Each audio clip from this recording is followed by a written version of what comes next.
Hello everyone, this is the first lesson recording for IM2, April 29th, 2021. We began with this problem, reviewing our last lesson, sector area, and then the angle measure, central angle measure. All right, so I don't know if any of you recognize this figure, the yellow figure. It's Mr. Pac-Man. He is one of the popular video game character where he goes around gobbling monsters. He munches all the monsters. Anyway, this is Mr. Pac-Man, and if Mr. Pac-Man's mouth is 1/5 of his whole body or face, you see, he doesn't really have a body, he's just a face. How wide is his mouth opening in degrees? So that's the question. Pause the video and see if you can figure it out. So what we're being asked to find is, this is his mouth opening, and what is the central angle? What is the angle measure of this central angle here? We're told that his mouth is 1/5 of his face. Hint, use the fraction to figure out the central angle. So what do we know? Okay, how can we put that 1/5 to figure out what that angle measure is? Hope you had a chance to pause the video and try for yourself. This is really proportions problem. Okay, so the proportion of his mouth angle measure to the whole body, to the whole revolution should be the same as the area of this little sector to his whole body or the whole circle. So the question mark angle measure divided by 360, because this is the part, this is the whole, is going to be same as this is the part, and the whole area is the whole. Okay, so question mark over 360 is equal to 1/5. And then we multiply both sides by 360 and we get question mark is equal to 360 divided by 5, which is 72 degrees. Next up, how much is wiped clean? I have this really dirty car and I have a windscreen wiper with the blade that is 12 inches long, but it is 3 inches from the center of the rotation. And we're also told that this angle measure is 120 degrees. So how can we tackle this? We're really looking for this cleaned area. What is the area of that? So we can break this problem as this black sector, okay, this whole area, and maybe this little white area as well. Okay, so do we know how to calculate the large black area? Well, what is the radius of this sector? Okay, radius of this sector is 12 plus 3. Okay, what is the portion of the circle we're dealing with? It's 120 degrees out of possible 360 degrees, right? Whole revolution is 360 degrees, and we have 120 degrees worth of it. So it's going to be that portion multiplied by pi r squared. R is 12 plus 3 whole squared, which is 15. 15 squared multiplied by 120 divided by 360 is going to be 75 pi, to be exact. Now let's try to calculate the area of the white sector. Okay, so it's this little segment here. Okay, so in this case, what is the portion we're dealing with? It is still 120 divided by 360. But what is the radius? That is 3. So it's going to be 3 squared times pi. That's pi r squared. That's the area of the whole circle with the radius of 3. But we are only dealing with a portion of that circle, aren't we? It's 120 divided by 360, which is same as 1/3. So this is going to be 3 pi. So the cleaned area is really the black area, take away the white area. So that's going to be 75 pi minus 3 pi, which is 72 pi. inches square. Great, so that was a quick review. What are we doing today? We are going to be working more on circles and additional attributes of arcs and other angles inside a circle. And we're going to start by talking about related notation so that you can understand how to communicate. When you're given this circle with different points on the circumference, point F and G, and Q is our center, and H is just another point on the circle. Well, we can refer to this circle as circle Q. We use the center to identify that we're talking about that circle, the whole circle. So we say it's circle Q. This notation F and G with curved arc symbol around it is referring to the arc of FG. Remember, arc is just a portion of the circumference. So we're just looking at this portion here. That's FG. What about arc FHG? Well, FHG, where is F and where is H and where is G? So it's those three letters, and we are told that this is an arc. Notice that the arc shape.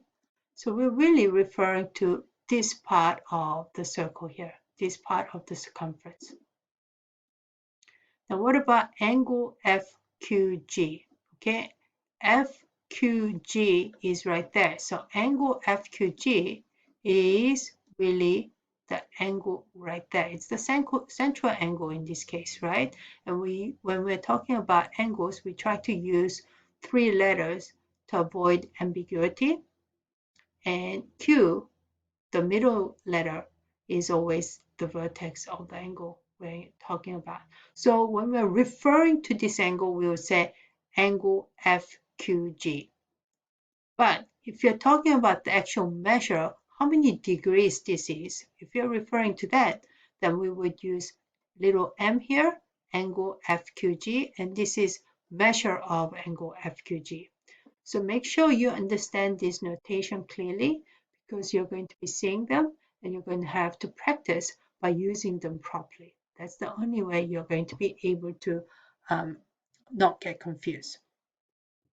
All right, so I want you to tell me in private chat, how are these same? How are they different? Okay, so here I have a line that's 12 centimeters. I have a curved line that's 12 centimeters long, and I have yet another curved line that is 12 centimeters long. How are they the same? How are they different? Well, they are all talking about length, aren't they? But what's different about that? The first one is just a straight line. Okay, there is no curvature to it. This one is a curved line. This is even more curved. So there is a difference in the curvature. So far we've measured arc in the length. Okay, but we can also talk about the amount of curvature of the arc. And between these three lengths, we can say the first one is just a straight line, but we can describe that arc, the same length, in terms of a circle with a radius, certain radius and certain central angle here. As to this length here, it's a smaller circle that would create this amount of curvature. They all have the same length, but depending on the size of the angle and the angle measure, it's going to make a huge difference to the curvature. So I want you to take notes on this.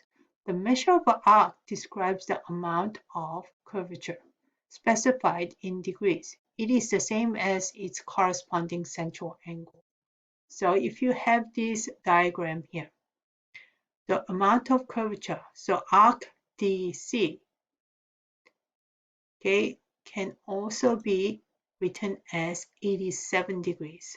Okay, so we have been describing this in terms of length, how many centimeters, how many inches, how many meters, or whatever.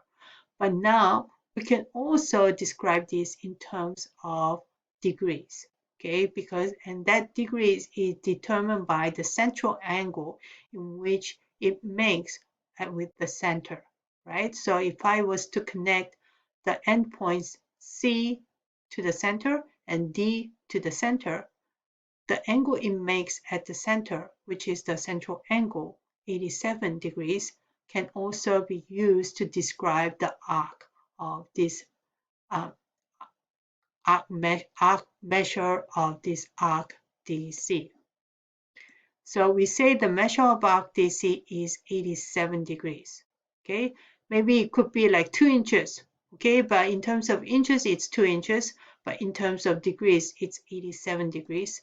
And we write it as m, lowercase m, to indicate measure. And DC is to indicate the arc D to C is equal to 87 degrees.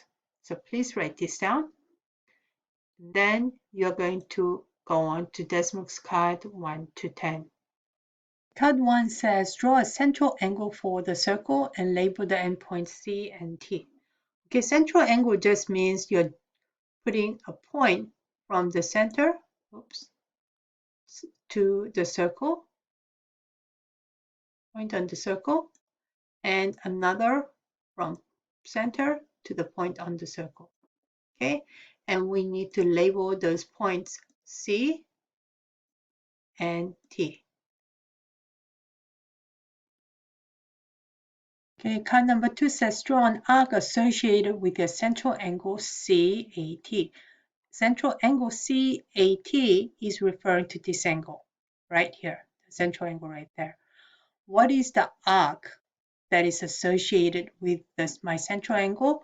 We're really referring to this. This is the arc. Okay, so we just drew that in. Okay, this is the arc CT, and we use the symbol CT with the arc notation over it. Remember, if you recall, if it was a straight line, I could use the notation CT with straight line here. But now I am using the arc notation here. All right, so I'm just going to erase that. Measuring arc curvature. The curvature of an arc is measured in degree. Okay, so the curvature can be measured in degrees. And by seeing the 60 degrees, we can kind of have a picture in your mind as to what sort of circle we're dealing with.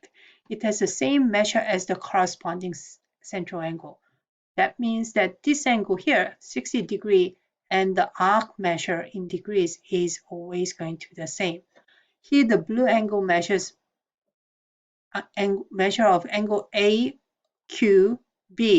is 60 degrees, and the red arc measure of arc AB is also 60 degrees.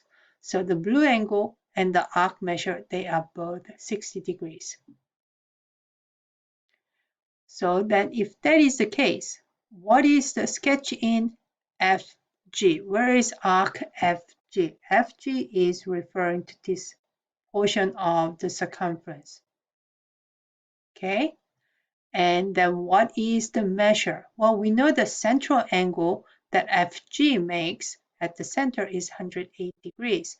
So this must also be 108 degrees. So I can write 108 right there.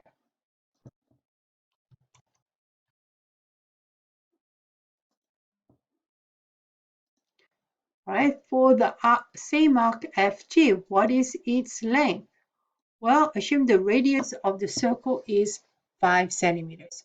So if we know the radius is 5 centimeters, if I know this is 5 centimeters,